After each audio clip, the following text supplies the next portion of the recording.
بسم الله الرحمن الرحيم. الحمد لله الذي أنزل على عبده الكتاب ولم يجعل له عوجا قيما لينذر بأسا شديدا من لدنه ويبشر المؤمنين الذين يعملون الصالحات أن لهم أجرا حسنا ماكثين فيه أبدا وينذر الذين قالوا اتخذ الله ولدا ما لهم به من علم ولا لآبائهم كبرت كلمة تخرج من أفواههم إن يقولون إلا كذبا فلعلك باخع نفسك على آثارهم إن لم يؤمنوا بهذا الحديث أسفا إنا جعلنا ما على الأرض زينة لها لنبلوهم أيهم أحسن عملا وإنا لجاعلون ما عليها صعيدا جرزا أم حسبت أن أصحاب الكهف والرقيم كانوا من آياتنا عجبا إذ أوى الفتية إلى الكهف فقالوا ربنا آتنا من لدنك رحمة وهيئ لنا من أمرنا رشدا فضربنا على آذانهم في الكهف سنين عددا ثم بعثناهم لنعلم أي الحزبين أحصى لما لبثوا أمدا نحن نقص عليك نبأهم بالحق إنهم فتية آمنوا بربهم وزدناهم هدى وربطنا على قلوبهم إذ قاموا فقالوا ربنا رب السماوات والأرض لن ندعو من دونه إلها لقد قلنا إذا شططا هؤلاء قوم اتخذوا من دونه آلهة لولا يأتون عليهم بسلطان بين فمن أظلم ممن افترى على الله كذبا وإذ اعتزلتموهم وما يعبدون إلا الله فأووا إلى الكهف ينشر لكم ربكم من رحمته ويهيئ لكم من أمركم مرفقا وترى الشمس إذا طلعت تزاور عن كهفهم ذات اليمين وإذا غربت تقرضهم ذات الشمال وهم في فجوة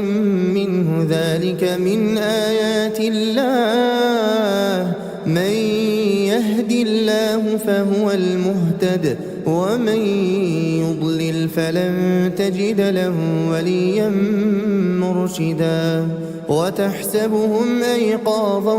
وهم رقود ونقلبهم ذات اليمين وذات الشمال وكلبهم باسط ذراعيه بالوصيد لو اطلعت عليهم لوليت منهم فرارا ولملئت منهم رعبا وكذلك بعثناهم ليتساءلوا بينهم قال قائل منهم كم لبثتم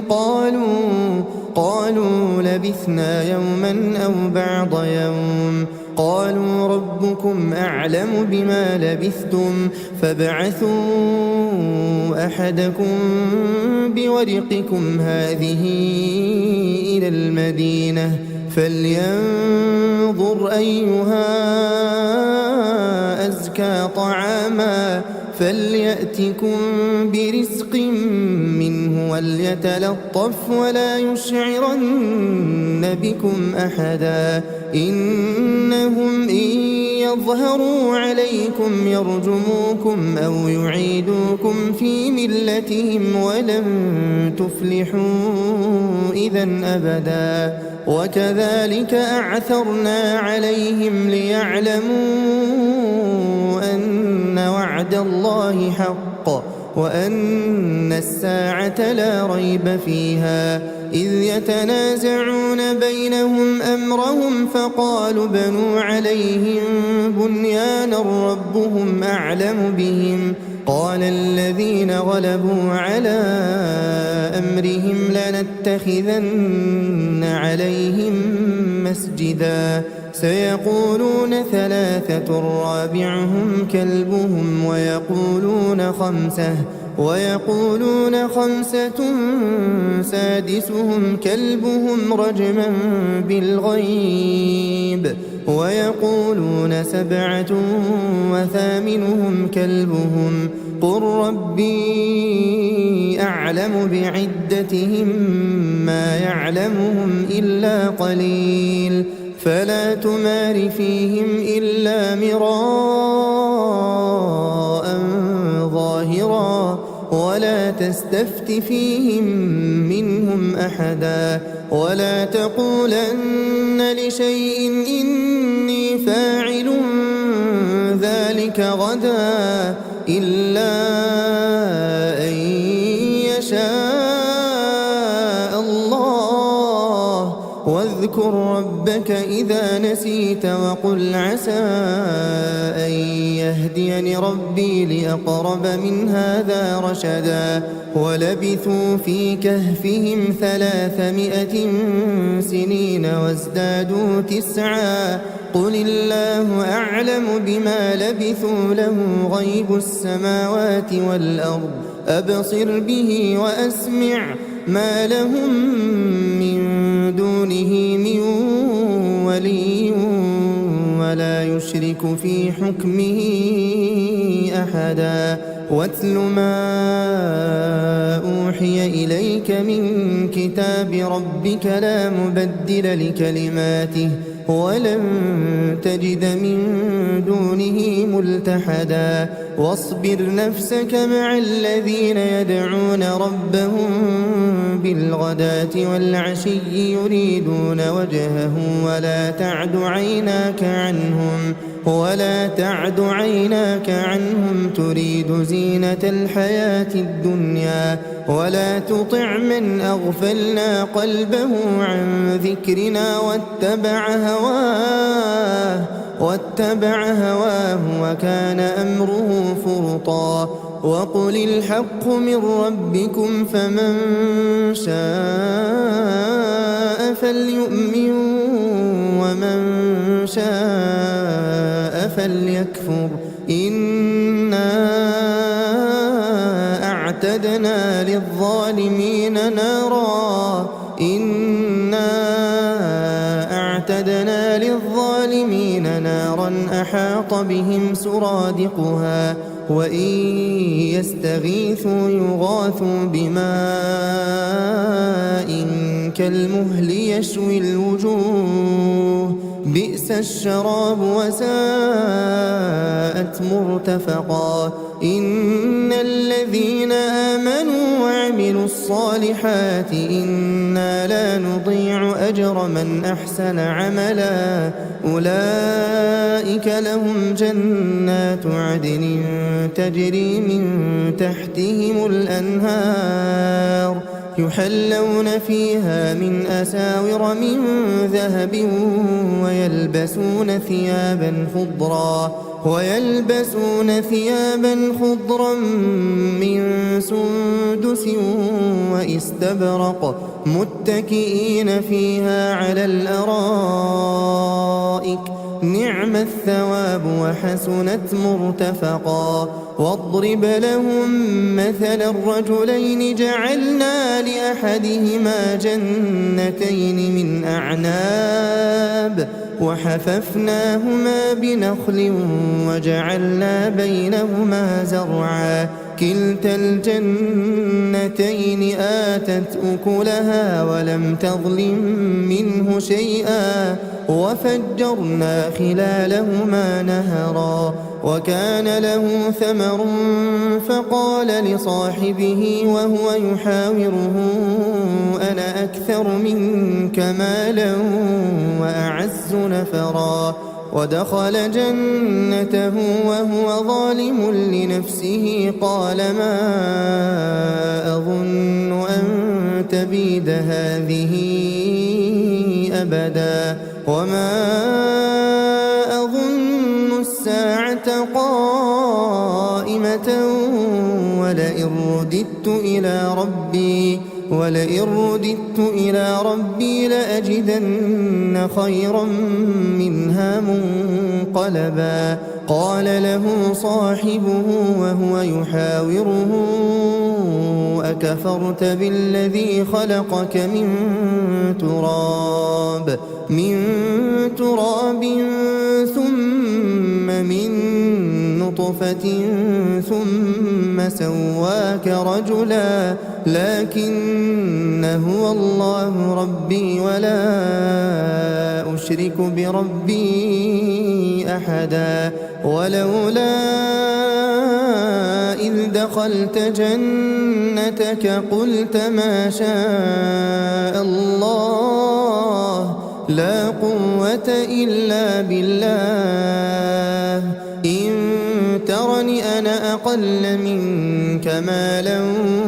وولدا فعسى ربي أن يؤتيني خيرا من جنتك ويرسل عليها حسبانا من السماء فتصبح صعيدا زلقا أو يصبح ماؤها غورا فلن تستطيع له طلبا وأحيط بثمره فأصبح يقلب كفيه على ما أنفق فيها وهي خاوية على عروشها ويقول يا ليتني لم أشرك بربي أحدا ولم تكن له فئة ينصرونه من دون الله وما كان منتصرا هنالك الولاية لله الحق هو خير ثوابا وخير عقبا واضرب لهم مثل الحياة الدنيا كماء إن أنزلناه من السماء فاختلط به نبات الأرض فأصبح هشيما تذروه الرياح وكان الله على كل شيء مقتدرا المال والبنون زينة الحياة الدنيا والباقيات الصالحات خير عند ربك ثوابا وخير أملا ويوم نسير الجبال وترى الأرض بارزة وحشرناهم فلم نغادر منهم أحدا وعرضوا على ربك صفا لقد جئتمونا كما خلقناكم أول مرة بل زعمتم أن لن نجعل لكم موعدا ووضع الكتاب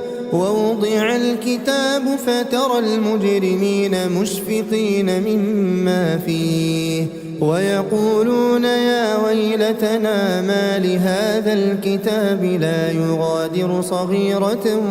ولا كبيرة إلا أحصاها ووجدوا ما عملوا حاضرا ولا يظلم ربك أحدا وإذ قلنا للملائكة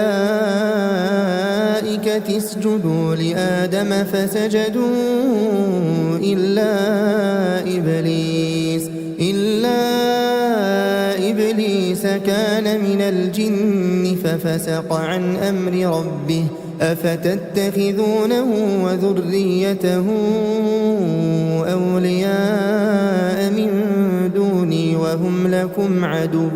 بئس للظالمين بدلا ما أشهدتهم خلق السماوات والأرض ولا خلق أنفسهم وما كنت متخذ المضلين عضدا ويوم يقول نادوا شركائي الذين زعمتم فدعوهم فلم يستجيبوا لهم وجعلنا بينهم موبقا ورأى المجرمون النار فظنوا أنهم مواقعوها ولم يجدوا عنها مصرفا ولقد صرفنا في هذا القرآن للناس من كل مثل وكان الإنسان أكثر شيء جدلا وما منع الناس أن يؤمنوا إذ جاءهم الهدى ويستغفروا ربهم إلا أن تأتيهم سنة الأولين أو يأتيهم العذاب قبلا وما نرسل المرسلين إلا مبشرين ومنذرين ويجادل الذين كفروا بالباطل ليدحضوا به الحق واتخذوا آياتي وما أنذروا هزوا ومن أظلم ممن ذكر بآيات ربه فأعرض عنها ونسي ما قدمت يداه إنا جعلنا على قلوبهم أكنة أن يفقهوه وفي آذانهم وقرا وإن تدعهم إلى الهدى فلن يهتدوا إذا أبدا وربك الغفور ذو الرحمة لو يؤاخذهم بما كسبوا لعجل لهم العذاب بل لهم موعد لن يجدوا من دونه موئلا وتلك القرى أهلكناهم لما ظلموا وجعلنا لمهلكهم موعدا وإذ قال موسى لفتاه لا أبرح حتى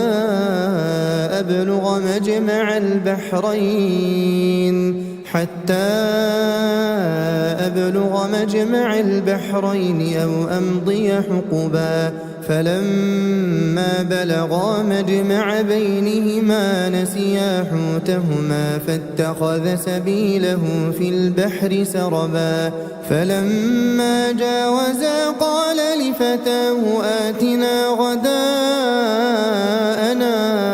لقد لقينا من سفرنا هذا نصبا قال أرأيت إذ أوينا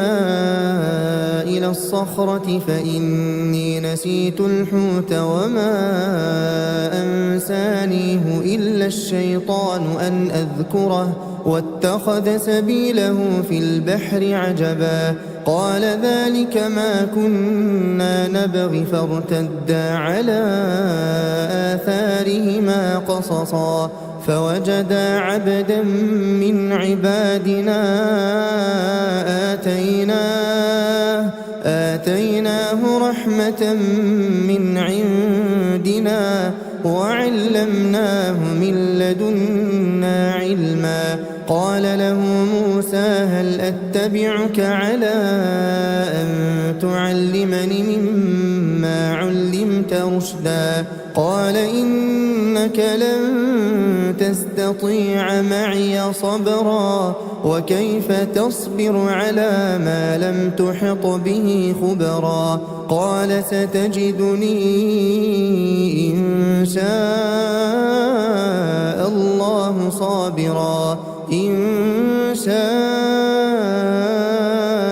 الله صابرا ولا أعصي لك أمرا قال فإن اتبعتني فلا تسألني عن شيء حتى أحدث لك منه ذكرا. فانطلقا حتى إذا ركبا في السفينة خرقها قال أخرقتها لتغرق أهلها لقد جئت شيئا إمرا. قال ألم أقل إنك لن تستطيع معي صبرا. قال لا تؤاخذني بما نسيت ولا ترهقني من أمري عسرا. فانطلقا حتى إذا لقيا غلاما فقتله قال أقتلت نفسا زكية بغير نفس لقد جئت شيئا نكرا. قال ألم أقل لك إنك لن تستطيع معي صبرا. قال إن سألتك عن شيء بعدها فلا تصاحبني قد بلغت من لدني عذرا. فانطلقا حتى إذا أتيا أهل قرية استطعما أهلها فأبوا أن يضيفوهما فوجدا فيها جدارا يريد أن ينقض فأقامه. قال لو شئت لاتخذت عليه أجرا. قال هذا فراق بيني وبينك سأنبئك بتأويل ما لم تستطع عليه صبرا. أما السفينة فكانت لمساكين يعملون في البحر فأردت أن أعيبها وكان وراءهم ملك يأخذ كل سفينة غصبا. وأما الغلام فكان أبواه مؤمنين فخشينا أن يرهقهما طغيانا وكفرا فأردنا أن يبدلهما ربهما خيرا منه زكاة وأقرب رحما. وأما الجدار فكان لغلامين يتيمين في المدينة وكان تحته كنز لهما وكان أبوهما صالحا. فأراد ربك أن يبلغا أشدهما ويستخرجا كنزهما رحمة من ربك وما فعلته عن أمري ذلك تأويل ما لم تسطع عليه صبرا. ويسألونك عن ذي القرنين قل سأتلو عليكم منه ذكرا. إنا مكنا له في الأرض وآتيناه من كل شيء سببا فأتبع سببا حتى إذا بلغ مغرب الشمس وجدها تغرب في عين حمئة ووجد عندها قوما قلنا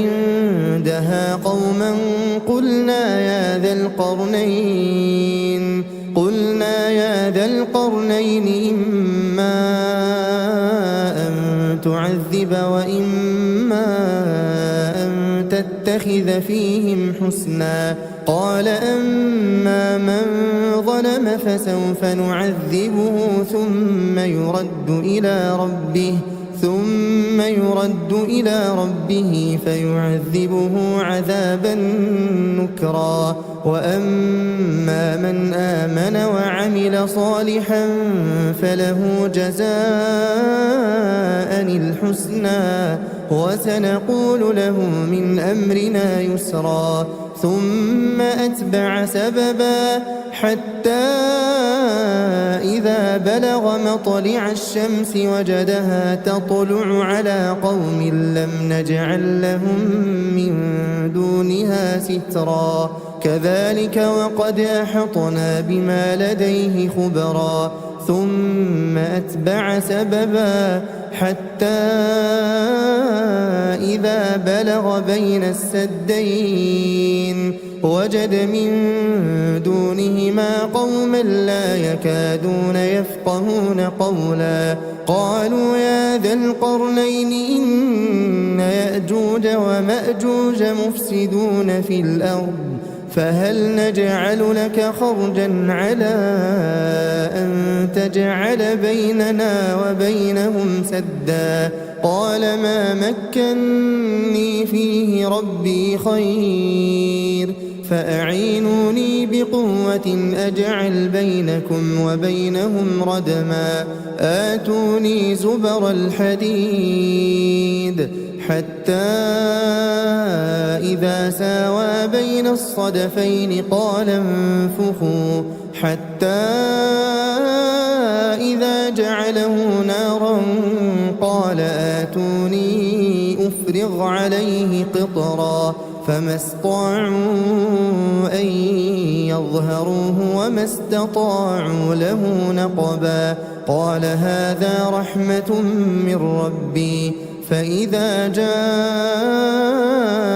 وعد ربي جعله دكاء وكان وعد ربي حقا وتركنا بعضهم يومئذ يموج في بعض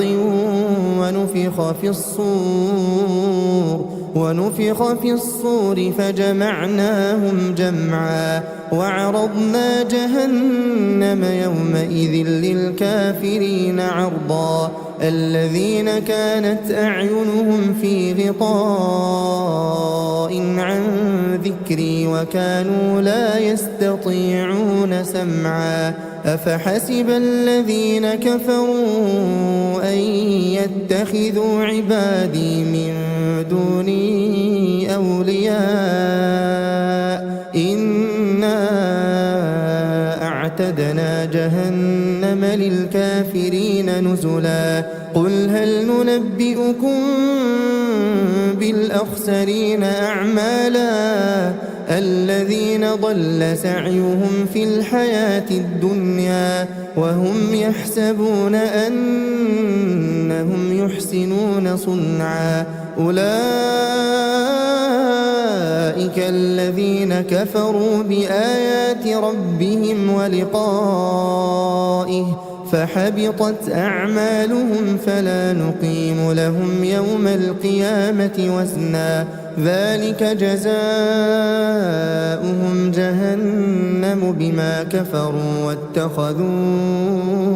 آياتي ورسلي هزوا إن الذين آمنوا وعملوا الصالحات كانت لهم جنات الفردوس نزلا خالدين فيها لا يبغون عنها حولا قل لو كان البحر مدادا لكلمات ربي لنفد البحر قبل أن تنفد كلمات ربي ولو جئنا بمثله مددا قل إنما أنا بشر مثلكم يوحى إلي أنما إلهكم إله واحد فمن كان يرجو لقاء ربه فليعمل عملا